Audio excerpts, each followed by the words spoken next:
All right, I think I have time for one more before my turn is up in the airport queue. Okay, so we are on day 55 from the Voice of the Martyrs. Romans 8:18, for I consider that the suffering of this present time are not worth comparing with the glory that is to be revealed to us. The transformation of Samrita's father was unlike anything she had ever seen, and it triggered many questions for her about Jesus and Christianity. She couldn't ignore the miracle of her father's countenance and behavior changing from anger to peace, and she wanted to know the source. So she asked questions, and God worked in her life with his answers. Samrita found the peace her father exuded when she too accepted Christ as her Savior at a Christian seminar she attended in 2008.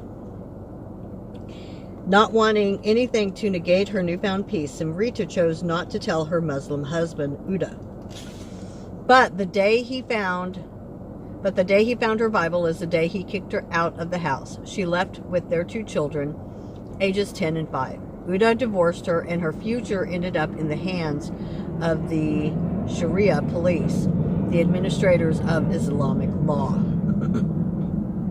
She now faced being sentenced to 3 years at a detention center if it was reported that she had left Islam. If she refused to enter the rehabilitation center, she could face prison. But God's people fasted and prayed, and he mercifully intervened. The judge granted the divorce and gave the children to Uda, with no visitation rights for Samrita. But she was left in freedom, and as time passed, Uda allowed her to visit their children.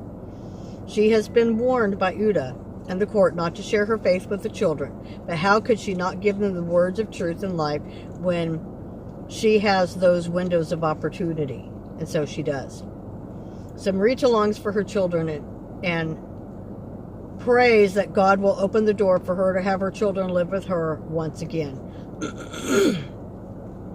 In the meantime, she is involved in a church of 60 other believers in Malaysia and enjoys a close relationship with her father, saying she is willing to suffer for Christ. Samrita lives each day serving him in appreciation of the truth she has witnessed. All things have become new, from Romans 5:17. Going deeper. Rare is the Christian in a Muslim country who doesn't pay a daily price, up to the ultimate price of life itself, for being a follower of Christ.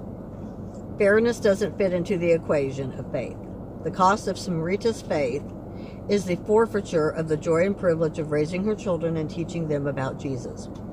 What is your faith costing you? Consider listing all the ways you are free to live out your faith, and then thank God for each aspect. Lord Jesus, our hearts go out to Samrita in her daily suffering of separation from her beloved children. We can't imagine children being yanked away from a parent because of profession of faith in you.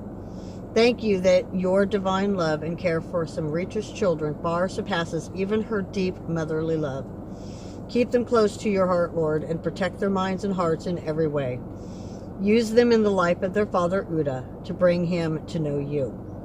What you did in the life of Samrita's father, you can do in the life of Uda. Comfort Samrita and keep her strong in you, full of faith and anticipation of the day when all things will become new on the new earth. We praise you, Lord, that every promise you give proves true. Help us live in that wonderful reality today. Amen. Okay, so that will do it for day 55, and I'll see you in the next video. God bless.